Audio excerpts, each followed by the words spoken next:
안녕하십니까. 함재봉의 H리포트입니다. 오늘의 주제는 일본의 재무장은 미국의 수건이다 로 잡아봤습니다. 최근 일본과의 지소미아 문제 때문에 많이 시끄러웠습니다. 불행 중 다행으로 일단 연장은 했지만 차제의 일본의 재무장 문제, 일본의 군사 전략 문제 등에 대해서 짚어보도록 하겠습니다. 어제 나카소네 전 일본 총리가 세상을 떠났다는 뉴스가 전해졌습니다. 나카소네는 일본의 우경화 그리고 방위비 증강을 통한 일본의 재무장을 주창했던 총리입니다. 그런데 이번에 새삼 부각되고 있는 것이 나카소네 총리와 미국의 레이건 대통령과의 우정에 대한 얘기들입니다. 나카소네와 레이건은 런 야수, 런은 로널드 레이건, 런이의 약자, 애칭이 되겠고요. 야수는 나카소네 야스히로, 그 야스가 되겠습니다. 그래서 두 사람의 애칭을 따서 런 야스 프렌십이라고 할 정도로 둘은 절친한 사이였었습니다. 참고로 요즘 트럼프가 아베와 유난히 친하게 지내고자 하는 것도 바로 로널드 레이건을 흉내내기를 좋아하는 트럼프가 이 역시 레이건을 따라서 일본의 총리와 친하게 지내는 것입니다. 그런데 일본의 우경화, 재무장을 주창한 나카소네가 어떻게 해서 미국의 레이건 대통령과 절친일 수가 있었을까? 미국은, 레이건은 일본의 우경화, 재무장을 걱정하지 않았나요? 제2차 세계대전 중 미국이 일본과 얼마나 치열하게 싸웠고 결국은 원자폭탄까지 투하하면서 일본을 완전하게 굴복시켰던 그런 역사가 있는데 이 모든 것을 미국은 다 잊었다는 말인가요? 그러나 이건 우리의 생각, 한국 사람들의 생각일 뿐입니다. 미국은 일본의 재무장을 원합니다. 그리고 한국 전쟁 때부터 일본의 재무장을 요구해 왔습니다. 일본의 평화헌법을 수정해서라도 일본이 재무장을 해야 된다는 것은 미국의 오랜 주장이었고 수건입니다. 일본이 아직까지도 본격적인 재무장을 하지 않고 있는 것은 미국이 막아서가 아니라 또는 우리가 막아서가 아니라 일본이 재무장을 거부하였기 때문입니다. 나카소네가 레이건과 절친이 될 수 있었던 것은 바로 나카소네가 미국의 오랜 수건인 일본의 군비 증강과 재무장을 주도하였기 때문입니다. 나카소네가 한 말 중 미국 사람들이 제일 좋아하는 것이 일본이 미국의 격침할 수 없는 항공모함, Unsinkable Aircraft Carrier가 되어주겠다고 한 것인데 이를 보더라도 미국이 일본의 재무장을 얼마나 원했는지 알 수가 있습니다. 그럼 미국은 왜 일본의 재무장을 원하고 일본은 왜 이를 거부해왔으며 언제부터 일본 내에서도 재무장 얘기가 나오고 그래서 오늘날 아베 총리가 이를 적극적으로 추진하게 되었나 이를 한번 살펴보도록 하겠습니다. 실제로 미국은 세계 제2차 대전이 끝난 직후 일본을 낙농국가로 만들겠다고 하였습니다. 그래서 일본의 중공업 시설들을 모두 분해해서 와해시켜서 바다에다 던져버리고 하면서 일본의 산업 기반을 철저히 무너뜨리는 정책을 추진합니다. 그러나 냉전이 본격적으로 시작되면서 미국은 대일본 정책을 180도 수정합니다. 냉전이 본격화되면서 유럽에서는 제2차 세계대전을 일으켰던 독일을 적극적으로 도와서 경제 부흥을 일으킬 수 있도록 합니다. 소련이 주도하는 공산권에 맞서고 또 서유럽마저 공산화되는 것을 막기 위해서는 독일을 지켜야만 했기 때문입니다. 마찬가지로 아시아에서는 아시아 전체가 공산화가 되어가고 있는 상황에서 일본을 자유진영의 보루로 만들어야만 했습니다. 그러다가 1950년 한국전쟁이 시작되자 일본을 미국의 병참기지로 탈바꿈시키면서 일본의 제조업이 다시 일어날 수 있는 계기와 기반을 제공해 줍니다. 덕분에 일본 경제는 6.25가 발발한 1950년에 연 15.6% 성장을 합니다. 그러면서 전후의 경제 기적의 발판을 마련하게 됩니다. 그런데 미국은 일본을 한국전의 후방기지, 병참기지로만 사용하는 것에 만족하지 않습니다. 존 포스터 달레스는 트루먼 대통령 특사 자격으로 1951년 1월 도쿄를 방문하여 요시다 총리에게 군사 30만을 한국전쟁에 보내줄 것을 요구합니다.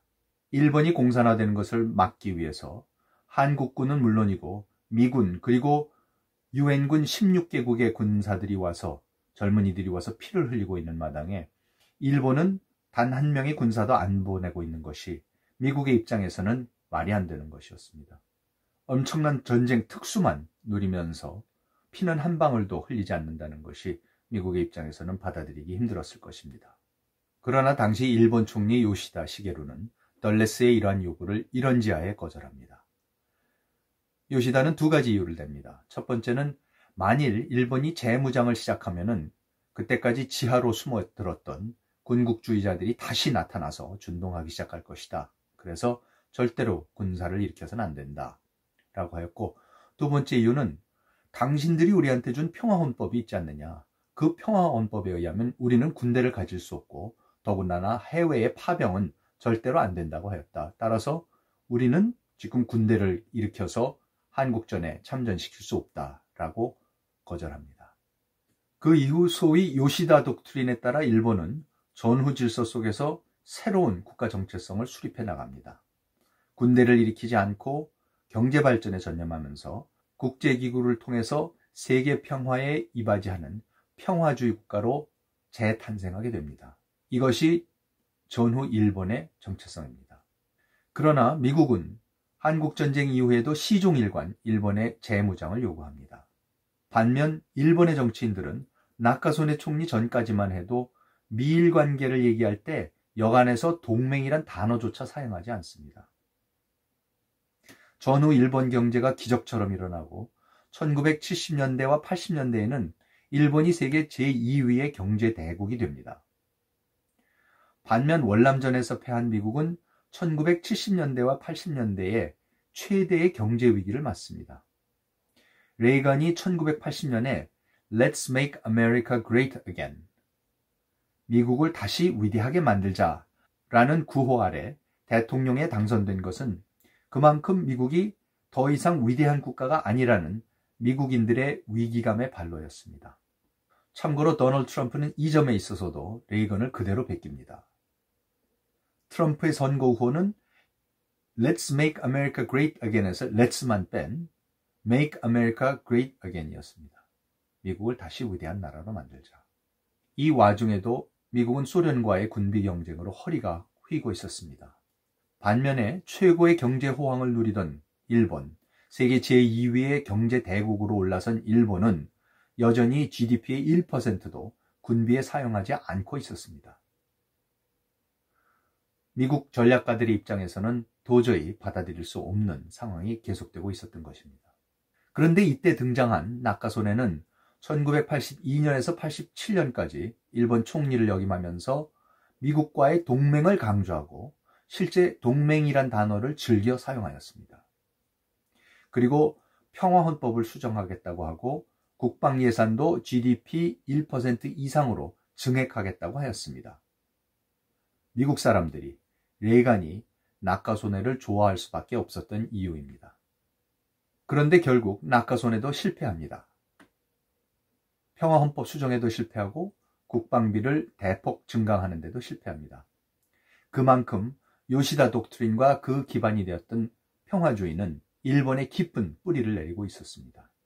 일본이 평화주의 정책 기조를 근본적으로 수정하고 본격적으로 군비를 증강하면서 지역 안보와 국제 안보의 일익을 담당해야만 한다고 대외 전략을 수정하게 되는 계기는 1990년에서 1991년에 일어난 걸프 전쟁이었습니다. 걸프전은 이라크의 사담 후세인이 쿠웨이트를 침공하면서 일어난 전쟁입니다. 미국은 사담 후세인을 격퇴하기 위해서 35개 국가의 군대로 형성된 연합군을 결성합니다. 그런데 이때도 일본은 평화헌법에 발이 묶여서 군대를 파견하지 않았습니다. 그 대신 130억 불이라는 막대한 군비를 연합군 측에 제공합니다. 그러나 일본은 극심한 비난에 직면합니다. 일본이 사용하는 에너지의 90%가 중동에서 오고 있었습니다. 그런 일본이 자국의 결정적인 경제적 이해가 걸린 전쟁에 군사는 한 명도 파견하지 않고 다른 나라의 군대를 돈으로 사서 돈으로 해결하려고 한다. 역시 일본은 경제적인 동물이다. 라고 미국과 다른 연합국 국가들이 비난하였습니다. 작년에 기밀이 해제되어서 공개된 영국의 외교 문서에 의하면 당시 주일 영국 대사였던 존 화이트헤드는 본국에 보낸 보고서에서 걸프전에 대한 일본의 대응이 too little, too late, 너무 약소하고 너무 늦었다 라고 하였습니다. 그는 일본이 고민하고 우왕좌왕했지만 도대체 어떻게 행동해야 좋을지 몰라 했다. 한마디로 햄릿과 같았다. 그리고 그는 또 일본은 근본적인 정체성 혼란을 경험하고 있다고도 하였습니다. 평화주의를 견지하면서 경제발전에 전념하는 요시다 독트린과 이를 토대로 눈부신 경제성장을 이룬 일본의 전후 체제가 국제사회로부터 문매를 맞자 일본은 충격에 빠집니다. 그리고 이때부터 일본의 조야는 전후 체제에 대한 근본적인 반성을 시작합니다. 일본이 경제뿐만 아니라 군사 안보 분야에서도 경제력에 걸맞는 보다 적극적인 역할을 해야 한다는 사실.